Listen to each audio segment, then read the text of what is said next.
What we have here is a representation of downtown Fredericksburg near the courts. These yellow buildings are all owned by the city. You can see the Renwick building, City Hall, Juvenile and Domestic Relations Court, General District Court, the old parking garage. This, of course, is the Executive Plaza. Now, these are all drawn to scale, and that's really important. But what a model like this does not demonstrate is actually how much area is in each building. For example, these buildings look almost the same size. General District Court has 2 floors. J&DR actually has 3. So in order to clarify that, what I've done is I've run these areas out in this quadrant of the drawing so that you can see a representation that indicates the amount of area actually in a building on a single plane. So General District Court looks about twice as big because it has 2 floors. Juvenile looks about 3 times as big because it has 2 floors plus a basement. And then you have the 2 floors of the Renwick building and the old jail. This is important because this gives you a sense for the scale and massing of what the existing and potential court solutions would be. Now, what the city did was they borrowed $34 million in order to solve the court's problems. Now, we have $34 million right here. Each penny represents $1 million. And we're going to show you how all that money is allocated. I also have representations of each one of the court departments that is being addressed in this court solution. We have the Circuit Court building, General District Court, Commonwealth's Attorney, Drug Court, for example, Sheriff's Department. And what I need to do first off is point out that Drug Court has been left out of the equation. I'm not sure where it is, but I'm sure somebody's thinking about it, but it's not in the equation, so we're going to take it out as well.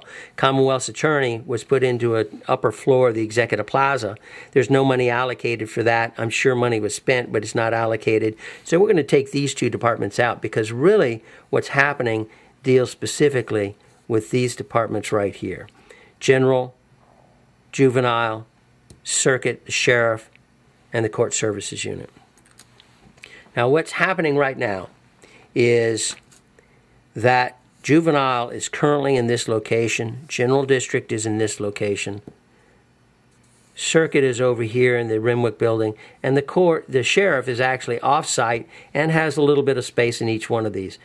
Nowhere near adequate, does not provide the kind of security that really is necessary. But the way the current court solution that is planned by council works is basically $1 million is spent on the Executive Plaza's first floor. That $1 million will allow the Juvenile and Domestic Relations Court to move over there temporarily. Now, I want to say that each one of these blocks represents the space requirements for 2030. So really, almost every one of these is doubled in size for what is currently existing in the city.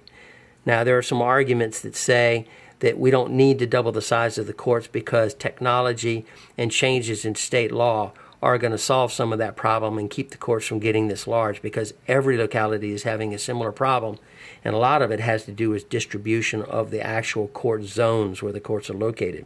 But in any case, Juvenile Domestic Relations is moved over there temporarily for $1 million.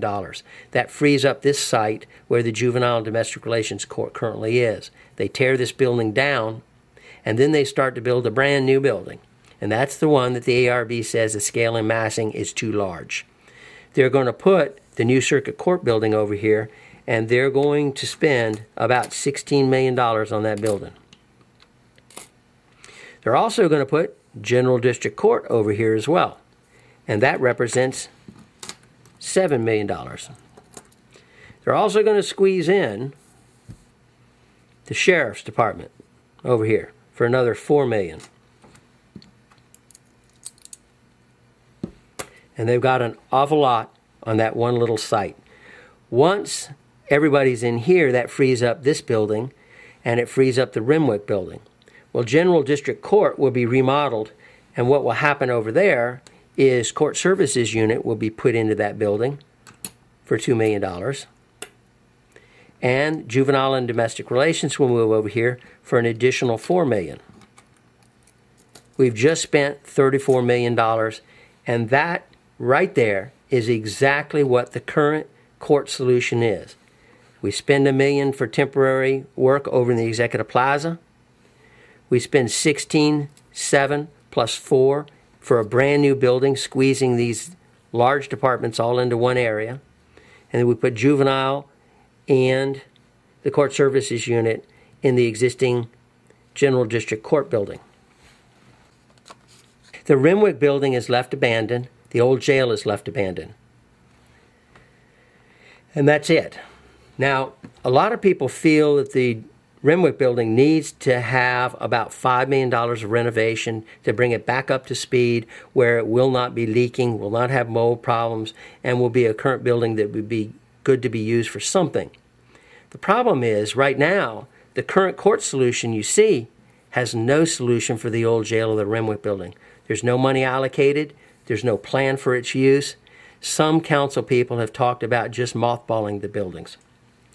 Now, if we wanted to renovate the Renwick building, we would need about $5 million, but all the money's been spent. We don't really want to borrow more money to solve that problem. We have a building that is too large when we have an empty building. It seems to make sense to consider putting another court operation over into the Renwick building. Now, when you look at the main advantage of the Renwick building, it is historic. It's the oldest operating courthouse building in the U.S., and it really would be nice to be able to maintain that distinction. It has a single courtroom on the second floor. So who can use a single courtroom? J&DR can't, because they have a very small courtroom need, because almost all of their operations are done behind closed doors because of security for the juveniles. Circuit Court can use a large courtroom because they occasionally have jury trials. Jury trials don't happen very often in Fredericksburg. As a matter of fact, there are very few of them each year. But they can use it. General District Court needs a large courtroom because every time they hold session, they have a lot of cases that sit and wait in the courtroom, and then they come up to the judge as they're called. So what if we actually considered moving General District Court into the Renwick building in the old jail? As you can see, they're almost the right size. There'd have to be some security upgrades, and that will make up some of the difference there. But if you do that, you've got $7 million allocated into General District Court that you can put into the Renwick building. Now, some people will say, well, yeah, but we've got to renovate it. Well, renovating a building and building a new building cost about the same because you have the efficiencies of having exterior walls, roof, site works all done. So if you're going to spend $7 million with a new building, you can renovate the Renwick building for the same $7 million and having a perfectly secure and well-operating General District Court there. Now, that leaves two departments in this location, but in reality, the sheriff has a presence in all three of these courts. So really, we're going to take his $4 million, we're going to put $1 million there, and we're going to put $1 million here. We'll put 2 in this one, and we'll put $1 million there. We're going to actually stretch the sheriff across all three. That allows us actually somewhere between $8 and $9 million to renovate the Renwick building.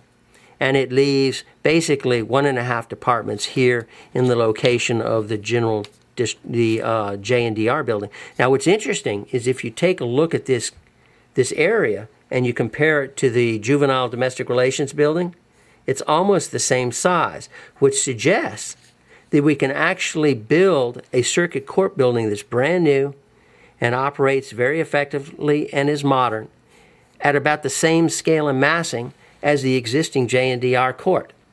So the question comes to this. Do we want to cram as many people as we can and the biggest operations on the smallest site that we have and abandon the Renwick building and old jail? This works okay over here. Or do we want to try to stretch things out so that we can keep the Renwick building and operating court renovated at the same time without spending a penny more?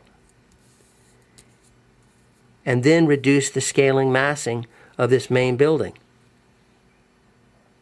it certainly makes sense. Stretching out solves more problems than combining them all at one location. You be the judge. Look at it yourself. Does this make sense? I think so.